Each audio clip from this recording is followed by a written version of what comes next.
नमस्कार साथियों, परिवार क्लासेस में आपका स्वागत है। हमारा भाग 5 चल रहा है, जिसमें राष्ट्रपति एवं उपराष्ट्रपति हम देख चुके हैं। आज मंत्रिपरिषद को देखेंगे। चलिए शुरू करते हैं। मंत्रिपरिषद आर्टिकल 74 से शुरू होती है, जिसमें लिखा है कि राष्ट्रपति की सहायता एवं सलाह देने के लिए एक मंत्रिपरिषद होगी, जिसके प्रधानमंत्री होगा, यानी कि जो मंत्रिपरिषद होगी उसका मुख्य होगा प्रधानमंत्री, और राष्ट्रपति की जो भी कार्य होंगे उनको प्रयोग में करने के लिए वे सलाह के अनुसार कार्य करेगा। यानी कि प्रधानमंत्री राष्ट्रपति जी को सलाह देंगे कोई कार्य करने के लिए। दूसरा पॉइंट है, लेकिन इसमें कुछ रुकावटें भी हैं कि राष्ट्रपति मंत्रिपरिषद से ऐसी सलाह पर साधारणतया या अन्यथा पुनर्विचार करने की अपेक्षा कर सकेगा। राष्ट्रपति ऐसे पुनर्विचार के पश्चात दी गई सलाह के अनुसार कार्य करेगा। यानी कि जो प्रधानमंत्री या मंत्रिपरिषद राष्ट्रपति को जो सलाह देंगे, फिर राष्ट्रपति की मर्जी होगी वे उनकी सलाह को माने या ना माने, ये उनके लिए बाध्य नहीं होंगे। इस प्रश्न की किसी न्यायालय में जांच नहीं की जाएगी कि क्या मंत्रियों ने राष्ट्रपति को कोई सलाह दी, और यदि दी तो क्या दी। यानी कि राष्ट्रपति से कोई भी न्यायालय सवाल नहीं करेगा कि आपको जो मंत्रिपरिषद है उसने क्या सलाह दी या नहीं दी, इसे भी कोई नहीं पूछेगा। अगला आर्टिकल है मंत्रियों के बारे में अन्य उपबंध, यानी कि मंत्रियों की नियुक्ति कौन करेगा, किसकी सलाह से करेगा, वो देखते हैं। प्रधानमंत्री की नियुक्ति राष्ट्रपति जी करेंगे, और जो अन्य मंत्री होंगे उनकी नियुक्ति राष्ट्रपति प्रधानमंत्री की सलाह से करेंगे। यानी कि राष्ट्रपति स्वयं प्रधानमंत्री को चुनेंगे, उनकी नियुक्ति करेंगे।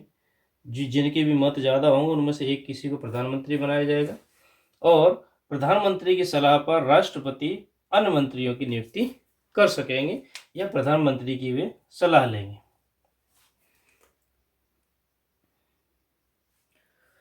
मंत्रिपरिषद में प्रधानमंत्री सहित मंत्रियों की कुल संख्या लोकसभा सदस्यों की कुल संख्या के 15% होगी। यानी कि जो मंत्रिपरिषद होगी उसमें जो लोकसभा होगी उसका केवल 15% सदस्यों को ही इसमें शामिल की जाएगा। किसी राजनीतिक दल का संसद के किसी सदन का कोई सदस्य जो कि 10वीं अनुसूची के पैराग्राफ 2 के अधीन उस सदन का सदस्य होने की नियत है, अपनी नियत तारीख से प्रारंभ होने वाली और उस तारीख तक जिसको ऐसे सदस्य के रूप में उसकी पदावधि समाप्त होगी, जहां वह ऐसी अवधि और समाप्ति के पूर्व संसद किसी सदन के लिए निर्वाचन लड़ता है, उस तारीख तक जिसको कि वह निर्वाचित घोषित किया जाता है।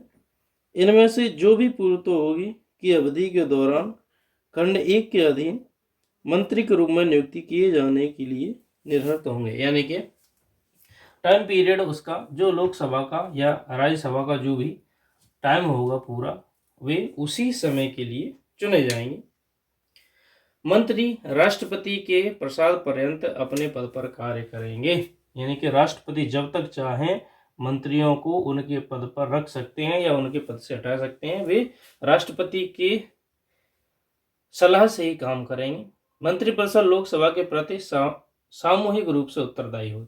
यानी कि क्योंकि लोकसभा के ही लोग होंगे मंत्रिपरिषद में, तो वह रेस्पॉन्सिबल होगी लोकसभा के लिए। कौन? मंत्रिपरिषद।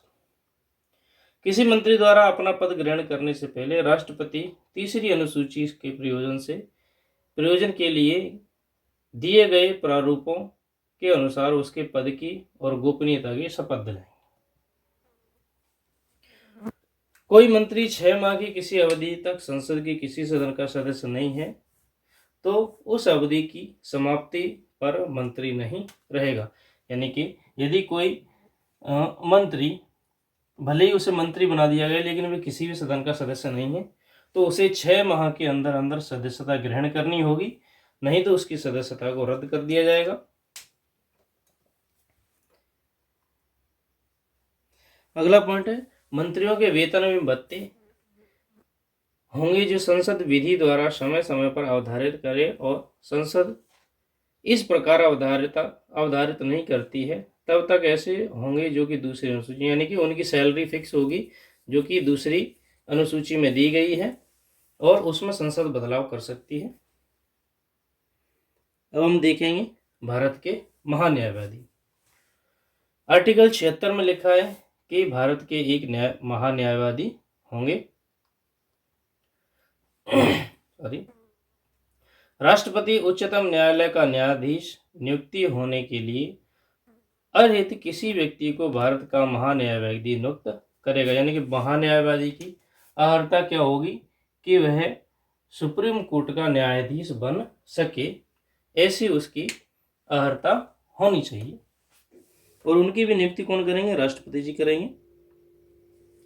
महान्यायवादी का यह कर्तव्य होगा कि वह भारत सरकार को विधि संबंधी ऐसे विषयों पर सलाह दे, विधि स्वरूप ऐसे अन्य कर्तव्यों का पालन करे जो कि राष्ट्रपति उसको समय समय पर निर्देशित कर दें या सौंपें, और उन कृत्यों का निर्वहन करे जो कि संविधान या तत्समय प्रवर्तित किसी अन्य विधि द्वारा या उसके अधीन प्रदान किए गए हैं। मतलब सीधी बात, ये एक रूप से सरकार के वकील के रूप में कार्य करेंगे या सलाह देंगे भी।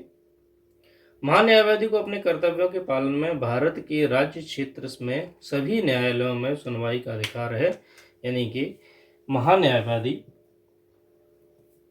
अपने कर्तव्यों का पालन करने के लिए किसी भी न्यायालय की सुनवाई में जा सकते हैं, उन पर कोई रोक नहीं लगा सकता है। महान्यायवादी राष्ट्रपति के प्रसाद पर्यंत पद पर रहेंगे, यानी कि राष्ट्रपति चाहेंगे तब तक काम करते रहेंगे भी। ऐसा पारिश्रमिक प्राप्त करेंगे जो कि राष्ट्रपति अवधारित होगा, यानी कि उनकी सैलरी जो है फिक्स की जाएगी राष्ट्रपति जी के द्वारा। चलिए आगे देखते हैं।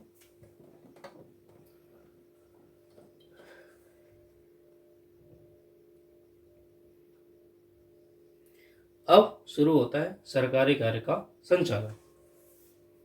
आर्टिकल 77 में लिखा है कि भारत सरकार के कार्य का संचालन, जिसमें भारत सरकार की समस्त कार्यपालिका कार्यवाही राष्ट्रपति के नाम से की हुई जाएंगी, यानी कि कोई भी कार्य होगा वो राष्ट्रपति जी के नाम से ही किया जाएगा, चाहे वो विदेश यात्रा हो, लेकिन कार्य करेंगे प्रधानमंत्री। राष्ट्रपति के नाम से किए गए एवं निष्पादित आदेशों एवं अन्य लिखतों को ऐसी रीति से अधिप्रमाणित किया जाएगा जो कि राष्ट्रपति द्वारा बनाए जाने वाले नियमों में विनिर्दिष्ट हो, यानी कि सभी कार्य राष्ट्रपति के द्वारा बनाए गए नियमों के आधार पर ही किए जाएंगे।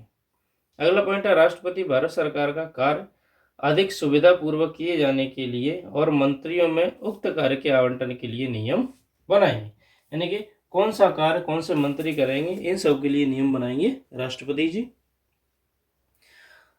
आर्टिकल 78 में दिया हुआ है कि राष्ट्रपति को जानकारी देने में आदेश के संबंध में प्रधानमंत्री के कर्तव्य, यानी कि प्रधानमंत्री राष्ट्रपति को विभिन्न कार्यों की डिटेल्स देंगे, जैसे कि संघ के कार्यकलाप के प्रशासन संबंधी विधान विषयक प्रस्थापनाओं संबंधी मंत्रिपरिषद के सभी विनिश्चित राष्ट्रपति को सूचित करेंगे, यानी कि मंत्रिपरिषद की जो भी कार्य होंगे, कार्यकलाप प्रशासन संबंधी या विधान विषयक संबंधी, उन सभी की सूचना प्रधानमंत्री राष्ट्रपति को देंगे। संघ के कार्यकलाप प्रशासन संबंधी विधान जो राष्ट्रपति यदि कोई जानकारी मांगते हैं तो प्रधानमंत्री यानी कि पीएम उस जानकारी को राष्ट्रपति को देंगे।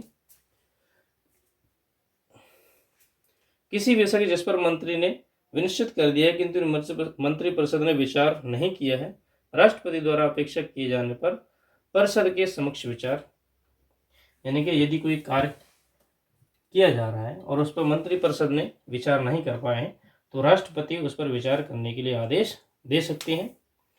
तो ये हमारा आज भाग 5 का अध्याय 1 खत्म हो गया है। अगली वीडियो में हम अध्याय 2 को शुरू करेंगे। वीडियो को अंत तक देखने के लिए धन्यवाद। Thank you.